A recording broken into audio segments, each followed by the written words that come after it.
الشيطان الرجيم بسم الله الرحمن الرحيم واعتصموا بحبل الله جميعا ولا تفرقوا إلى آخر الآية. وقال الله تعالى في موضع آخر إن الله يحب الذين يقاتلون في سبيله صفا كأنهم بنيان مرصوص. আলহামদুলিল্লাহ, আল্লাহ রাব্বুল আলামিনের প্রশংসা যে রাব্বুল আলামিন আমাদেরকে সৃষ্টি করেছেন সর্বশ্রেষ্ঠ জাতি হিসাবে, সর্বোৎকৃষ্ট আকৃতি দিয়ে এবং সর্বশ্রেষ্ঠ নবীর উম্মত করে, সেজন্য তাঁর দরগাহে জানাই লাখো কোটি শুকরিয়া। আমরা বলি আলহামদুলিল্লাহ। অতঃপর আমাদের নবী, প্রিয় নবী মুহাম্মদ রাসূলুল্লাহ সাল্লাল্লাহু আলাইহি ওয়াসাল্লাম, যাকে ভালোবাসা অন্তর থেকে এবং সকল কিছু থেকে অপরিহার্য, তার প্রতি শত কোটি দরুদ বর্ষিত হোক। আমরা বলি আল্লাহুম্মা সাল্লি আলাইহি আল্লাহুম্মা বারিক আলাইহি। সম্মানিত, আজকের এই সুধী সমাবেশে মঞ্চপ্রবিষ্ট এবং পাশেই উপবিষ্ট সহসভাপতি মহোদয়গণ এবং আজকের এই সুধী সমাবেশের নয়নমণি, অত্যন্ত যিনি জ্ঞানগর্ভ আলোচনা করলেন, শিক্ষাবিদ, মুখলেস, আজকের প্রধান অতিথি সম্মানিত ফজলুল শেখ বাইজিদ হাফিজাহুল্লাহ, এবং আমাদের সামনে উপবিষ্ট আজকে যাদের জন্য এই অনুষ্ঠানটি করা সম্মানিত সুধী মণ্ডলী, সম্মানিত বিশিষ্ট ব্যক্তিবর্গ, যারা বিভিন্ন বা অনেক দূর দূরান্ত থেকে আমাদের ডাকে সাড়া দিয়ে এসেছেন, এটাই প্রমাণ করে যে আপনারা জমিয়ত আহলে হাদিসকে অত্যন্ত ভালোবাসেন।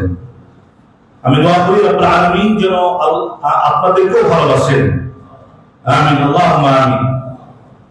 রাসূল করিম সাল্লাল্লাহু আলাইহি ওয়াসাল্লামকে যখন জিজ্ঞেস করা হলো কিয়ামত কখন সংঘটিত হবে, বলেন কিয়ামতের জন্য কি তৈরি করেছো?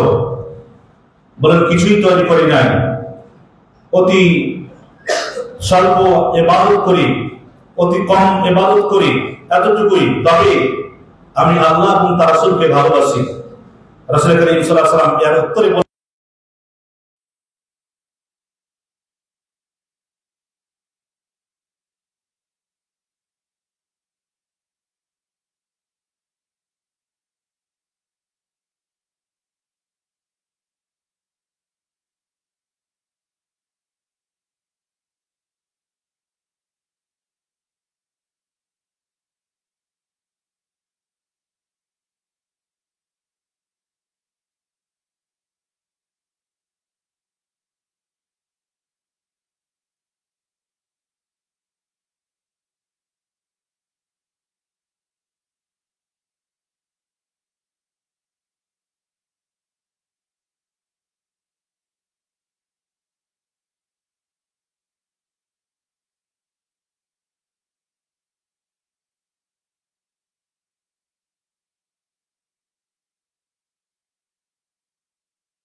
চলে গিয়ে আমাদের অস্তিত্বকে একেবারে বিলীন করে দিয়েছেন গোটা দিনাজপুরে।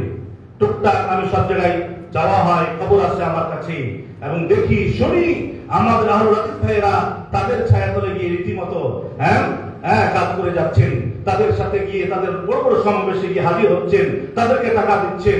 এর থেকে দুঃখ কষ্ট আর কিছু হতে পারে না। এই জাতি কবে সতর্ক হবে? যে জাতি নিজেরা যদি সতর্ক না হয়, যদি না বাঁচে, নিজেদেরকে না চিনে, তাহলে মানে কোন জাতি তাদেরকে চিনিয়ে দিবে? এই যে আমাদেরকে চিনতে হবে, আমাদেরকে চিনতে হবে আমরা হচ্ছে আহলুল হাদিস। আমাদের এই এলাকাতে আমাদের আরেক নাম, যেটি আগে আহলুল হাদিস ছিল না, আরেকটা নাম ছিল। কে বলতে পারবেন? যে নামটা আমরা ছোটবেলায় শুনতাম, সেটা হচ্ছে মুহাম্মাদি এবং হানাফি। মুহাম্মাদিরা গালি দিত হানাফিদেরকে, হানাফিরা গালি দিত মুহাম্মাদিকে, এটাই ছিল। এবং জানতাম মুহাম্মাদি মানে আল্লাহ উপরে আছেন, এ কথা বলতো। মুহাম্মাদি মানে কোনো বেদাত করে না। মুহাম্মাদি মানে মুহাম্মদ সাল্লাল্লাহু আলাইহি ওয়াসাল্লাম তাদের ইমাম, নেতা। আর ওই হানাফি মানে ইমাম আবু হানিফা তাদের নেতা। এইটা খুব প্রসিদ্ধ ছিল। এত আহলে হাদিসের কথা এদিকে এত ছিল না। সেই মুহাম্মাদি মাযহাবের লোক আমরা, সেই মুহাম্মাদি মাযহাবের লোক আমরা। আজকে থেকে নয়, ভূতপূর্ব থেকে এলাকায় মুহাম্মাদি মাযহাব প্রচারিত হয়েছে। সুতরাং এই জায়গার লোকেরা যদি তাদের সাথে মিশে যান, তাহলে কিভাবে আপনি অন্য ডিস্ট্রিক্টের ভাইদেরকে, অন্য জেলার ভাইদেরকে দাওয়াত দিবেন? এই জন্য আমরা চাই এই দিনাজপুর জেলা যেন একটি স্বতন্ত্র জেলা আহলুল হাদিস নামে পরিচিত লাভ করে, আহলুল হাদিসদের জন্য প্রভাব বিস্তার লাভ করে। সে বিষয়ে আমরা সকলে ঐক্যবদ্ধভাবে কাজ করতে চাই। আমি কাউকে আমার এই দায়িত্ব থেকে কখনোই বলি নাই বের করে দিব, বের হয়ে যান, এই কথা কখনোই কাউকে বলি নাই। আমি বলেছি যে আমরা সকলে মিলে আসুন, সত্য বুঝি, আমাদের ছায়াতলে ফিরে আসি, আমরা এক হয়ে কাজ করবো ইনশাআল্লাহ। আমার হৃদয়ের মাঝে কেউ যখন ফিরে আসবেন, কোন প্রকার দ্বন্দ্ব এবং কোন প্রকার হিংসা বিদ্বেষ দলাদলি থাকবে না, ইনশাআল্লাহ থাকবে না। সকলকে নিয়ে আমি কাজ করতে চাই, যারা আমাদের জমিয়ত আহলে হাদিসের ছায়াতলে এক হয়ে কাজ করতে চান। তাই আমি আহ্বান জানাচ্ছি যে আমরা আমাদেরকে চেনার চেষ্টা করি, আমাদের পরিচয় কি এটা আমরা জানার চেষ্টা করি, এবং আমরা সতর্ক থাকার চেষ্টা করি। কেননা মনে রাখবেন, আল্লাহ রাব্বুল আলামিন বলেছেন লা ইয়ানালু আহাদিল যালিমিন। ইব্রাহিম বললেন, আল্লাহ আমাকে তো তুমি নেতা বানালে, আমার ছেলেকেও তুমি নেতা বানায় দিও। আল্লাহ পাক বললেন লা ইয়ানালু আহাদিল যালিমিন। ইব্রাহিম তুমি জেনে রাখো, যারা শিরককারী হবে, যারা জুলুমকারী হবে, তাদের জন্য কোনো আমার ওয়াদা নেই। এবং এই আয়াতটি আমি বুঝেছি যখন আমি আল্লামা সালেহ আল রুহাইলানের এই দোয়া শুনেছি। তিনি দোয়া করছেন, আসআলুল্লাহ আযজা ওয়া জাল, আসআলুল্লাহ আযজা ওয়া জাল আল্লাহ ইয়াতাওয়াল্লা ইখওয়ানাল মুসলিমিন আস-সালতা। তিনি এভাবে দোয়া করছেন, হে আল্লাহ তুমি এই মিশর এবং আরব দেশে যে ইখওয়ানি আছে, এদেরকে তুমি কর্তৃত্ব দান করিও না, এদেরকে তুমি কর্তৃত্ব দান করিও না, এদেরকে তুমি কর্তৃত্ব দান করিও না। দেখুন এই আরবরা, এই ইখওয়ানিরাও বহু থেকে তারা এই আন্দোলন করছে, ইখওয়ানি আন্দোলন, কিন্তু আজও কোনো দেশে তারা প্রতিষ্ঠিত হতে পারে নাই। সালাফদের দোয়া, সালাফদেরকে যদি আমরা অনুসরণ না করি, অনুকরণ না করি, তাহলে মনে রাখতে হবে যে আমরা হচ্ছি অত্যন্ত হতভাগা জাতি। কারণ এই সালাফরা এই দিন, এই সঠিক দিনকে তারা এই সমস্ত এই মাছি ভেজাল মুক্ত করেছিলেন। এই রাসূলের গায়ে থেকে মাছিকে সরিয়েছিলেন। আপনারা শুনেছেন ইমাম বুখারীর কথা, যে ইমাম বুখারী রাহিমাহুল্লাহ মৃত্যুবরণ করেছেন, বা যে মাছি হাঁকানোর যে ঘটনা। তো রাসূল কারীম সাল্লাল্লাহু আলাইহি ওয়াসাল্লামের সুন্নতের উপরে যে এই যে আবরণ পড়েছে, এই আবরণ মুক্ত করেছেন এই সমস্ত সালাফি উলামায়ে কেরাম। সুতরাং এই সালাফি উলামারা দোয়া করেছেন, আল্লাহ শিরককারী বেদাতকারীদেরকে তুমি কখনোই তুমি কর্তৃত্ব দিও না। এই দোয়া শোনার পরে আলহামদুলিল্লাহ আমি এই আয়াতটির মর্ম বুঝেছি যে আল্লাহ পাক বলেন লা ইয়ানালু আহদিল যালিমিন। যারা জুলুমকারী হবে, শিরককারী হবে, তাদের জন্য আমার কোনো ওয়াদা নেই। তারা কোনো ইমাম হতে পারবে না। তাই জমিয়ত আহলে হাদিস আলহামদুলিল্লাহ এই আল্লাহর জমিনে একেবারে কোনো প্রকার ভয় মুক্ত সাহসিকতার সাথে দাওয়াতি কাজ করে যাচ্ছেন। আমরা আহ্বান জানাবো আপনারাও আপনাদের নৈতিক দায়িত্ব থেকে এই আহ্লাদির দাওয়াতকে বাঁচানোর বিষয়ে এগিয়ে আসুন, আপনাদেরকে আহ্বান জানাচ্ছি। অন্যভাবে আপনাদেরকে বলবো, আয়াত স্মরণ করে দিচ্ছি। আল্লাহ রাব্বুল আলামিন বলছেন, নিশ্চয় আল্লাহ ভালোবাসেন যারা সীসা ঢালা বা সুদৃঢ় প্রাচীরের মতো যুদ্ধ করে, সংগ্রাম করে রব্বুল আলামিন তাদেরকে ভালোবাসেন। ইন্নাল্লাহা ইউহিব্বুল্লাযীনা ইউকাতিলুনা ফী সাবিলিহি সাফফান কাআন্নাহুম বুনিয়ানুম মারসুস। যেটা তারা সীসা ঢালা প্রাচীরের ন্যায় এক হয়ে কাতারবদ্ধ হয়ে পায়ের সাথে পা মিলিয়ে কাঁধের সাথে কাঁধ মিলিয়ে কি করে আল্লাহ রাস্তায় সংগ্রাম করে। আল্লাহ তাদেরকে ভালোবাসেন, আল্লাহ তাদেরকে ভালোবাসেন, আল্লাহ তাদেরকে ভালোবাসেন। সুতরাং আসুন আমরা সারিবদ্ধভাবে কাজ করি, অবশ্যই রব্বুল আলামিন আমাদেরকে ভালোবাসবেন। অন্যভাবে আমি বলবো যে আমরা আপনাদেরকে ডেকেছি, আমাদের একটা পরিচয় হওয়া উচিত। আমরা জমিয়তে আহলে হাদিসের আলহামদুলিল্লাহ কাজ করে যাচ্ছি, আপনারাও এর সাথে শামিল হবেন, আপনারাও আমাদেরকে পরামর্শ দিবেন, আপনারাও আমাদের পাশে থাকবেন। সেই জন্য আমরা আপনাদেরকে এই আহ্বান করেছি। এবং এই সুধী সমাবেশ বহুদিন থেকে আমাদের পরিকল্পনা যে আমরা একটা সুধী সমাবেশ করব, কিন্তু হয়ে ওঠে নাই। আলহামদুলিল্লাহ আমাদের সম্মানিত বড় ভাইদের প্রচেষ্টায় আজকে আলহামদুলিল্লাহ সেটি সুসম্পন্ন হচ্ছে বা হতে যাচ্ছে। আল্লাহ পাকের শুকর। অন্যভাবে আমি বলবো যে আমরা জমিয়তে আহলে হাদিস এই কমিটি বা আমরা যারা আছি আলহামদুলিল্লাহ সবাই এখানে আছেন, সহসভাপতি মহোদয় আছেন, বা আমরা সবাই মিলে 100 জন 101 জন এছাড়া অন্যান্য ভাইদেরকে নিয়ে আমরা শুরুতেই একটা পরামর্শ করেছিলাম, পরিকল্পনা নিয়েছিলাম যে আমরা একটা নিজস্ব অফিসের জন্য জায়গা ক্রয় করব। সেই মর্মে আমরা বহুদিন যাবত কাজ করে যাচ্ছি। আলহামদুলিল্লাহ ইতিমধ্যে আমাদের কিছু ভাইরা দান করেছেন, না করানে শুরু করে দিয়েছেন। কেউ 5 লক্ষ টাকা দিয়েছেন, এইভাবে প্রায় কয়েকজন ভাই 5 লক্ষ টাকা করে দিয়েছেন, কেউ 50,000 দিয়েছেন, কেউ 2 লক্ষ টাকা দিয়েছেন, কিছু দেওয়ার বাকি রয়েছে। এভাবে আলহামদুলিল্লাহ প্রায় ওয়াদা অনুযায়ী 20-22 লক্ষ টাকা মতো হয়েছে বা এরকম সম্ভাবনা রয়েছে। আলহামদুলিল্লাহ আমরা এই মর্মে এগিয়ে যাচ্ছি যে একটা জমিন ক্রয় করতে হবে। এবং আমাদের রুস্তম ভাই ওনার বাড়ির পাশে একটা জমিন নেওয়ার বিষয়ে আমরা চেষ্টা করে যাচ্ছিলাম, অর্থাৎ এই যে স্টেশন রোডে। কিন্তু সেই জমিটা এখন পর্যন্ত আমরা পূর্ণ আস্থা না পাওয়ার কারণে নতুন করে আরেকটা আমরা জায়গা দেখেছি।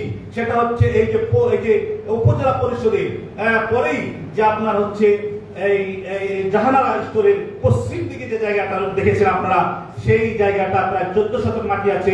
এই জায়গাটা আমরা দেখেছি এবং ওইখানে যারা কাজ করছেন এই জমিটা বিক্রয়ের বিষয়ে তিনিও এখানে আমাদের সম্মুখে হাজির হয়েছেন। ওনাকে আমরা আহ্বান করেছিলাম যে আপনি আসুন, উনিও এখানে হাজির হয়েছেন। তো আমরা এই মর্মে আগাচ্ছি যে ওটা একটা মেন রাস্তার সাথে জায়গাটা আলহামদুলিল্লাহ যদি আমরা সফল হতে পারি তাহলে এই জায়গা থেকে শুধু জায়গা অফিসের জন্য নয়, সুবর্ণ সুযোগ হচ্ছে যে সেখানে একটি মসজিদ হবে এবং একটি মসজিদের মানে পুরুষদের মসজিদের সাথে সাথে নারীদের ব্যবস্থা থাকবে বিইজনিল্লাহি তাআলা। এবং যেটা আপনারা শুনেছেন যে ইনশাআল্লাহ আমরা যদি জমিটা নিতে পারি আমাদের সাথে বা আপনারা দেখেছেন যে আমার বাসায় বা আমাদের প্রতিষ্ঠানে আমার আমার সাথে বা আমার পরিচয়ে আলহামদুলিল্লাহ আমি তাদের পরিচয়ে সৌদি সাহিত্যকে আমরা এখানে নিয়ে আসার ব্যবস্থা করি। আপনারা গত মহাসম্মেলনে দেখেছেন এভাবে বছরে 2-1 বার 2-4 বার আসেন। তো ওনারা জমিন ক্রয় করে দিতে কখনোই রাজি নন বা করেন না। জমিনটা কিন্তু আমাদেরকেই করে করতে হবে। যদি আমরা এটা করতে পারি তাহলে ইনশাআল্লাহ তাদেরকে যে করে হোক বলে আমরা একটা মসজিদ হয়তো বা আপনাদের পরামর্শ নিয়ে 7 তলা বা 8 তলা বা 10 তলা একটা ভবন বা ফাউন্ডেশন দিয়ে আমরা কাজ শুরু করতে পারি। তাই আমি উদাত্ত আহ্বান জানাচ্ছি আপনারা সকলে এই জমি ক্রয়ের বিষয়ে এগিয়ে আসুন। যে মাসায়েখ বলেছেন এই পয়সা কিন্তু থাকবে না, এমনকি হাদিসে বলা হয়েছে এমন একদিন আসবে যে দিনকে আপনি পয়সা নিয়ে টাকা নিয়ে কি করবেন, মানুষকে দান করার জন্য ছুটে যাবেন, কিন্তু সেদিনকে আর কেউ দান গ্রহণ করবে না। এমনকি বলবে তুমি যদি গতকালকে আসতে তাহলে তোমার দানটা নিতাম, আজকে আর তোমার দানের প্রয়োজন নেই। সুতরাং সুযোগ থাকতে সময় থাকতে আমরা যেন আমাদের অর্থকে আল্লাহর পথে খরচ করার মাধ্যমে কাজে লাগাই বা সুবর্ণ সুযোগ গ্রহণ করি। এরপরে এই দানের বিষয়ে আলহামদুলিল্লাহ বহু আলোচনা শুনেছেন বা অনেকগুলো আলোচনা শুনেছেন। তার মধ্যে দুই একটি হচ্ছে বলবো তাদের সাথে মিলিয়ে যে রাসূল বলছেন নিশ্চয় সৎকার একটি দলিল কিয়ামতের দিন আপনার পক্ষে কি দিবে, সাক্ষ্য দিবে, আপনার আমার পক্ষে সাক্ষ্য দিবে। আমরা এই বিষয়গুলো সকলেই ইনশাআল্লাহ গুরুত্ব দেওয়ার চেষ্টা করি। এবং শেষ কথা বলবো যে রাসূল করিম সাল্লাল্লাহু আলাইহি ওয়াসাল্লামের যেটি একটি এই দানের বিষয়ে উৎসাহমূলক তিনি উৎসাহিত করছিলেন সাহাবীদেরকে যে তোমরা কে দান করবে বা নসিহত করতেছিলেন। তো উসমান বিন আফফান রাদিয়াল্লাহু তাআলা আনহু বললেন যে রাসূলুল্লাহ আমি 100 উট দান করব, আমি 100 উট দান করব। তো রাসূল সাল্লাল্লাহু শুনলেন, আবার তিনি মানে নসিহত করা শুরু করে দিলেন, কে দান করবেন তার জন্য জান্নাত ঘোষণা করছি। এইভাবে তিনি মানে উসমান বিন আফফান বলছেন ইয়া রাসূলুল্লাহ ঠিক আছে আমি 200 উট দান করলাম এবং 200 উটের সাত সরঞ্জাম সহ যা লাগে সব কিছু আমি দান করলাম। এরপর রাসূলুল্লাহ কি করলেন, নসিহত করতে থাকলেন। তৃতীয়বার রাসূলুল্লাহ উসমান বিন আফফান যখন নসিহত করছেন, উসমান বিন আফফান রাদিয়াল্লাহু উঠে বললেন ইয়া রাসূলুল্লাহ যান আমি 300 উট এবং 300 উটের সাত সরঞ্জাম যা লাগে সেটা আমি দান করলাম। রাসূল করিম সাল্লাল্লাহু আলাইহি ওয়াসাল্লাম যখন মর্যাদা দেখেন, রাসূল করিম সাল্লাল্লাহু আলাইহি ওয়াসাল্লাম মিম্বারে বসেছিলেন। কোথায়? মিম্বারে বসেছিলেন। فأنا رأيت رسول الله صلى الله عليه وسلم فأنا رأيت رسول الله صلى الله عليه وسلم ينزل على المنبر তিনি মিম্বার থেকে নামলেন, এই উসমান বিন আফফানের সম্মানে নামলেন وهو يقول এবং বললেন মা আলা উসমান মা আমিলা বা'দাহু হাদিহি আও মা দাররা ইবনে উসমান আফফান মা আমিলা বা'দাহু আল-ইয়াওম ইউরাদ্দিদুহা মিরারান তাকরারান। বলছেন উসমান যদি আজকের পরে আর কোনো আমল না করে তবুও তাকে জান্নাত যেতে কোনো কিছুই ক্ষতি করতে পারবে না বা বাধা দিতে পারবে না। উসমান যদি আজকের পর থেকে আর কোনো আমল না করে তবুও সে জান্নাতি। উসমান যদি আজকের পর থেকে কোনো আমল না করে তবুও সে জান্নাতি। সুবহানাল্লাহি ওয়া বিহামদিহি সুবহানাল্লাহিল আযীম। বারবার ইসলাম বলতেছিলেন, বারবার বলতেছিলেন। সুতরাং দানকারীদের মর্যাদা আল্লাহর কাছে কত বড় আপনি খেয়াল করুন। জান্নাত ঘোষণা হয়েছে। বীরে মাউনা আপনারা শুনেছেন, রাসূল ঘোষণা করেছিলেন যে যে ব্যক্তি এই বীরে মাউনা ক্রয় করে দিবে আমি তার জন্য জান্নাতের জিম্মাদারি নিচ্ছি, ঘোষণা করছি সে জান্নাতি। তো এই সাহাবী উসমান বিন আফফান তিনি বলেন রাসূলুল্লাহ আমি এই ক্রয় করলাম এবং দান করে দিলাম, সদকা করে দিলাম। রাসূলুল্লাহ সাল্লাল্লাহু আলাইহি ওয়াসাল্লাম বলেন তুমি জান্নাতি। উসমান বিন আফফান বেশ কয়েকবার জান্নাত করেছেন। এটা বলছেন আবু বকর ফিল জান্নাহ, আবু বকর জান্নাতি, ওমর ফিল জান্নাহ, ওমর জান্নাতি, ওসমান ফিল জান্নাহ, ওসমান জান্নাতি, আলী ফিল জান্নাহ। এভাবে 10 জন সাহাবীর নাম নিয়েছেন একই হাদিসে। তাই সম্মানিত উপস্থিতি আমরা এই যে জমি ক্রয়ের বিষয়ে উদ্যোগ গ্রহণ করেছি, এটা শুধু আমাদের একাই দায়িত্ব নয়। আপনারা যারা দিনাজপুরবাসী আছেন, যাদের প্লানের অর্থ দান করেছেন, যাদেরকে যতটুকু দান করেছেন, যে কথাটি আমাদের মাশায়েখগণ বলেছেন, উলামা কেরামগণ বলেছেন যে আবু বকর রাদিয়াল্লাহু আনহুর দানের মানে পরিমাণটা অনেক কম ছিল, নগণ্য ছিল। তারপর সমস্ত সাহাবীদের দান এক পাল্লায় দেওয়া হলে আর এই আবু বকরের দানকে যদি আরেক পাল্লায় দেওয়া হয়, রাসূল বললেন যে আবু বকরের এই দানের পাল্লাটা ভারী হয়ে যাবে। সুবহানাল্লাহি ওয়া বিহামদিহি সুবহানাল্লাহিল আযীম। সুতরাং এখানে নিয়াতের বিষয় চলে আসে। ইন্নামাল আ'মালু বিন্নিয়াত। যার যে সামর্থ্য রয়েছে, শক্তি রয়েছে, সেই সামর্থ্য শক্তি অনুযায়ী কেউ যদি দান করেন তাহলে তার জন্য আল্লাহ পাক সেরকমই পুরস্কার রেখেছেন, সেরকমই মর্যাদা রেখেছেন। তাই আমরা সকলে মিলে ইনশাআল্লাহ এই জমি ক্রয়ের বিষয়টা আমরা উদ্যোগ গ্রহণ করেছি। আশা করি আপনারাও যেন একটি উদ্যোগ গ্রহণ করেছেন। আপনারা যেন এই জমিও আপনারা যেন আল হাদিস, আপনারা যেন মুহাম্মাদি। সুতরাং আমরা একই কাতারের মানুষ, একই মানহাজের মানুষ, একই তরিকার মানুষ। আমাদের সকলের দায়িত্ব এই কিভাবে জমিটি ক্রয় করা সম্ভব হয় সে বিষয়ে আমি উদাত্ত আহ্বান জানাচ্ছি। আপনারা এগিয়ে আসুন। আল্লাহ আপনাদের জীবনে হায়াতে তৈয়বা বরকত দান করবেন। আল্লাহ রাব্বুল বলছেন যারা ভালো কাজ করে, নারী হোক পুরুষ হোক, আমি তাদেরকে হায়াতে তৈয়বা দান করি। সুবহানাল্লাহ, আল্লাহ আয়াতের মধ্যে বলেছেন। সুতরাং যারা দান করবেন অবশ্যই হায়াতে তৈয়বা পাবেন, উত্তম জীবন পাবেন। বিশেষ করে যারা হজে গিয়েছেন, হজে যাওয়ার আগে যে পরিমাণ অসুস্থ হতেন আপনারা খেয়াল করছেন কিনা, হ্যাঁ, হজ থেকে আসার পরে অনেক অসুখ ভালো হয়ে যায়, অনেক ভাইয়ের মুখ থেকে আমি শুনেছি এবং আমি নিজে পরীক্ষিত। আমার মা, হ্যাঁ, আমার কলেজের টুকরো মা, তিনি দেখতাম হজের আগে প্রায় সময় অসুস্থ শুনতাম, এমনকি হজে যাওয়ার আগেও শুনছিলাম যে মারা চলে যাবে ভাই। এভাবে আমার কাছে সংবাদ গেল। ফজরের পরে, ফজরের নামাজ পড়ে আমরা দুইজন দায়ী হাঁটতেছিলাম উমর হামাম আমাদের এলাকাগুলোতে হাঁটতেছিলাম, এমন অবস্থায় খবর আসলো আমার মা আর দুনিয়া থেকে থাকবেন না, এরকম একটা বিষয় আসলো। তো আমি আকাশের দিকে তাকিয়ে বললাম, আল্লাহ, হজের জন্য বুকিং করা হয়ে গেছে, টাকা জমা দেওয়া হয়েছে। বললাম যে আল্লাহ, হ্যাঁ, তোমার কাছে আমি দোয়া করি তার সন্তান হিসাবে তুমি আমার মাকে হজে, হজটাকে তার জন্য কবুল করে নাও। তুমি যদি হজে নিয়ে আসার পরে, হজটা সুসম্পন্ন হওয়ার পরে মক্কাতে নিয়ে নাও আল্লাহ, আমার আর কোনো আফসোস থাকবে না। কারণ আমাদের মায়েরা গ্রামের মানুষ ছিল, কি কষ্ট করে লেখাপড়া করিয়েছে আমাদেরকে, সেটা আমরা বুঝি। তাই আমি আল্লাহর কাছে খুব অনুনয় করছিলাম, এই হাঁটতেছিলাম, আকাশে তাকাচ্ছিলাম যে আল্লাহ, তুমি আমাকে নিও না, সুস্থ করে দাও, কমসে কম হজটা করা পর্যন্ত তুমি হায়াত তৈবা দান করো। আলহামদুলিল্লাহ, হজ করেছেন 2009, মারা গিয়েছেন 2017-তে। এই যে লম্বা সময় তিনি পেয়েছেন, আমি দেখেছি যে আমার মা পূর্ণ সুস্থ হয়ে গেছিল এবং মৃত্যুর আগ পর্যন্ত মহাগ্রন্থ আল কোরআন নিজের মতো পড়তে পারতেন। আরবটা এসেও দেখেছেন আমার মাকে কিভাবে তিনি কোরআন পড়তেন সকালবেলা, ফজর আগে উঠতেন, আমাকে উঠাতেন, আমাদেরকে উঠাতেন, তোমরা উঠো, অথবা ফজর নামাজ পড়ে কোরআন পড়তে শুরু করে দিতেন এই মৃত্যুর আগ পর্যন্ত। সুতরাং যারা হজে গিয়েছেন তারা দেখেছেন অনেক বালা মুসিবত ছিল, কিন্তু আল্লাহ পাক দূর করে দিয়েছেন। আল্লাহ পাকের এই কাজ করার কারণে সুবহানাল্লাহি ওয়া বিহামদিহি সুবহানাল্লাহিল আযীম। অতএব আমি বলবো, আপনারা যারা অসুস্থ রয়েছেন, হাদিসে দেখলাম যারা অসুস্থ রয়েছেন, এই সদকা, এই দান অসুস্থ থেকে মুক্তি পাওয়ার এক উপায়। তাই আমরা এই জমি ক্রয়ের বিষয়কে কার্পণ্য করবো না। সবাইকে আমি উদাত্ত আহ্বান জানাচ্ছি, আপনারা আসুন, আমাদের কাজকর্মগুলো আপনারা অবশ্যই দেখতেছেন, পর্যায়ক্রমে আমরা বিভিন্ন জায়গায় দায়ী পাঠাচ্ছি। এই যে খুতবার কথা শুনলেন, এগুলো আমরা পাঠাচ্ছি। তারপর যে কথা শুনলেন, আমাদের লাইব্রেরি থাকবে, আমাদের এখানে সেমিনার রুম থাকবে, আমাদের এখানে মাকতাবুত দাওয়াত থাকবে, যেখান থেকে দায়ীরা বিভিন্ন জায়গাতে দাওয়াতি কাজ করতে যাবে। এমনকি আমাদের পরিকল্পনা আস্তে আস্তে বাড়াতে হবে, আমরা সেখানে একটা এতিমখানাও রাখতে পারি। এইভাবে যদি আমরা জমিন থাকে তবে আপনার বুদ্ধি বের হবে এবং উপায় বের হবে। আর যদি জমিন না থাকে, আপনি যতই বুদ্ধি করুন না কেন, কাজে আসবে না। যেমনকি আমরা এখন ভাড়াতে চালাই আমাদের অফিসটা, দেখা যায় যে 2000 টাকা প্রতি উপজেলায় নির্ধারণ করা আছে। এটাও সব উপজেলা থেকে সঠিকভাবে আসে না, অনেক বলতে হয়, টেলিফোন করতে হয়, তারপরে আসে।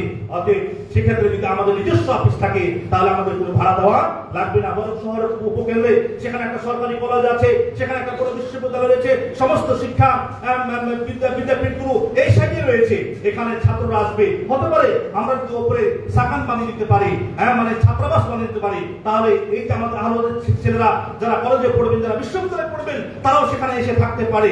এইভাবে যদি আমরা একটা ইনকামের ব্যবস্থা করি, দেখা যাবে সেখান থেকে আমরা রীতিমতো একজন অফিস সহকারী রাখতে পারবো, রীতিমতো একজন যারা এই পরিষ্কার কাজ করবে তারা রাখতে পারবো, রীতিমতো আমরা দু একজন দায়ী রাখতে পারবো, যারা রীতিমতো একেবারে শুধুমাত্র দাওয়াতি কাজের জন্য নিজেকে আল্লাহর জন্য একেবারে কুরবান করে দিবেন। এরকম আমরা ব্যবস্থা করতে পারবো ইনশাআল্লাহ। তাই আমি উদাত্ত আহ্বান জানাচ্ছি যে আমাদের 22 লক্ষ টাকা আমাদের কাছে গিয়েছে, আমাদের মোট অ্যামাউন্টের দরকার প্রায় 90 লক্ষ টাকা দরকার। 85 লক্ষ টাকা মতো ধরেন আপনাকে, আমাদেরকে হয়তো বা জমি করে বাবদ দিতে হবে এরকম, বাকিটা হয়তো রেজিস্ট্রি খরচ লাগবে। 90 বা 1 কোটি টাকায় ধরে রাখেন, 1 কোটি টাকা মোটামুটি ধরে রাখেন, এই পরিমাণ অর্থ আমাদের দরকার। তার মধ্যে 22 লক্ষ টাকা ওয়াদা এবং কিছু আমাদের অ্যাকাউন্টে জমা হয়েছে। আলহামদুলিল্লাহ, আমরা শুরুতেই একটা অ্যাকাউন্ট খুলেছি, সেই অ্যাকাউন্টে আমরা জমা করি, 1টি টাকাও আমরা সেখান থেকে কেউ বের করি নাই। এমনকি এখন পর্যন্ত আমাদের চেক বহি হয় নাই, ওই অ্যাকাউন্ট নম্বরে চেক বহি আমরা এখনো কেউ গ্রহণ করি নাই। আমরা এখানে 3 জন আছি, সকলের সম্মতিক্রমে যে নাম হোল্ডার হিসাবে আমি মোহতারাম আমাদের বকুল ভাই আছেন, আমি আছি, তারপর আমাদের রুস্তম ভাই আছেন, কিন্তু আমরা আজ পর্যন্ত একটি চেকও সেখান থেকে নেই নাই। আমরা চাই এই টাকা দিয়ে একমাত্র জমি ক্রয় করা হোক, একমাত্র জমি ক্রয় করা হোক। তাই আমি উদাত্ত হবেন, আপনারা আসুন, এগিয়ে আসুন। দেখুন, আমরা এই নতুন কমিটি হওয়ার পরে এখন আমরা পুরাতন হয়ে গেছি। আমরা একটা কিছু পরিকল্পনা নিয়েছিলাম, তার মধ্যে ছিল কিতাবুত তাওহীদ প্রতিযোগিতা। কি ছিল? কিতাবুত তাওহীদ প্রতিযোগিতা। তাওহীদ, আল্লাহর একত্ববাদ, তাওহীদ, যে তাওহীদকে কেন্দ্র করেই নবী রাসূলদের আবির্ভাব ঘটেছিল দুনিয়াতে, সেই কিতাবুত তাওহীদ, তাওহীদের প্রতিযোগিতা, আমরা কিতাবুত তাওহীদের প্রতিযোগিতা দিয়েছিলাম। আলহামদুলিল্লাহ, আজকে তাদের নামগুলো আপনাদের সামনে ঘোষণা করব। যিনি ফার্স্ট পুরস্কার পাচ্ছেন, তাকে ঘোষণা করা হয়েছিল যে পুরস্কার হিসাবে ওমরা করানো, এরকম আমরা উদ্যোগ নিয়েছিলাম। ইনশাআল্লাহ সেটা ঘোষণা করব। এইভাবে আমরা বিভিন্ন প্রকল্প নিতে পারি যার মাধ্যমে আমাদের দ্বীন তাওহীদকে আল্লাহ এই জমিনে বাস্তবায়ন করতে পারবো। এবং মনে রাখবেন, আমরা যদি কোনো ভালো কাজ করে নিতে পারি, এটা যতদিন পর্যন্ত চলবে ততদিন পর্যন্ত আমরা ইনশাআল্লাহ কবরে শুয়ে শুয়ে সওয়াব পেতে থাকবো। আমাদের মর্যাদা বাড়তেই থাকবে। আপনি আল্লাহর কাছে বলবেন, আল্লাহ এত মর্যাদা তো হওয়ার কথা ছিল না, আমার এত কাজ তো আমি করি নাই, এত আমল তো করি নাই। আল্লাহ পাক তখন বলবেন, ওই যে তুমি দান করেছিলে, ওই যে তুমি ছাত্র তৈরি করেছিলে, ছাত্র তৈরি করার ক্ষেত্রে সহযোগিতা করেছিলে, দিন প্রচার করার ক্ষেত্রে সহযোগিতা করেছিলে, তারা তোমার জন্য দোয়া করেছে। তাই আজকে আমি আল্লাহ তোমার মর্যাদাকে বাড়িয়ে দিয়েছি। সুবহানাল্লাহ। কালকে একটা দৃশ্য দেখছিলাম, টাঙ্গাইলের সন্তান, কৃতি সন্তান, এদেশের মানে বলতে পারেন যে রূপকারক, যে মাওলানা ভাসানী একজন আলেম মানুষ হিসাবে দেশের জন্য যে কাজ করেছেন, ভূমিকা রেখেছেন, তার বাড়িটা একেবারে কুড়ে ঘর ছিল। মানে চাটাই দেওয়া, উপরে টিন, বোঝা যাচ্ছে তার টিন হলো, টিন উপরে চাটাই দেওয়া, এই বাড়িতে তার বসবাস। অথচ তিনি কত কাজ করে গেছেন, তার কথা সকলেই স্মরণ করে মাওলানা ভাসানী। এছাড়াও মাওলানা আকরাম খান, নাম শুনেছেন না? আকরাম খান 1947 সালে এই বাংলা ভাষার বিষয়ে তার যে অবদান, তার যে সাহিত্য এবং মানে সংবাদপত্র প্রচারের মাধ্যমে তিনি যে জাতিকে উদ্বুদ্ধ করেছিলেন, এই কথাগুলো, এই অবদানগুলো কারা রেখেছিল? এই আল হাদিসরা রেখেছিল। এর আগে ইংরেজদেরকে বিরুদ্ধে যুদ্ধ কারা করেছিলেন? এই আল হাদিস মাওলানারাই করেছিলেন। সুতরাং যুগে যুগে আল হাদিসের অবদান এবং এখনো আল হাদিসের যে অবদান, বিশ্বে এদের চাইতে আর কারো অবদান দেখতে পাবেন না। এই জাতির জন্য, এই জমানাতে এই জাতির জন্য নিয়ামত হচ্ছে আল্লামা ইবনে বাজ রাহিমাহুল্লাহ। দেখুন, এই সমকালের যত ফতোয়া বলেন, সব ফতোয়া আলহামদুলিল্লাহ ইমাম ইবনে বাজ দিয়ে গিয়েছেন। এবং তাকে তার রেফারেন্সে আজকে সমস্ত ওলামায়ে কেরাম তার রেফারেন্স দিয়ে থাকেন কথা বলার সময়। এই সমস্ত ওলামারা, এই সালাফি ওলামারাই এই জাতির খেদমত করেছেন, এই জাতিকে এই সমস্ত আবরণ, এই সমস্ত মাছি পড়া, এই সমস্ত আপনার মানে খিচুড়ি মার্কা ইসলাম থেকে জাতিকে রক্ষা করেছেন। আমরাও আল হাদিস, আমরা এই জাতিকে এমন এক জায়গাতে রেখে যাব যাতে করে ইনশাআল্লাহ মৃত্যুর পরে আমরা যেন এর সওয়াব, এর নেকি আল্লাহর কাছে পাই। তা আসুন আমরা জমি তালাশকে এগিয়ে নেওয়ার জন্য চেষ্টা করি। আমরা বই পাঠ প্রতিযোগিতা 2023 আমাদের ছিল। এখানে আমরা আলহামদুলিল্লাহ আল্লাহ পাকের অশেষ মেহেরবানি। জি না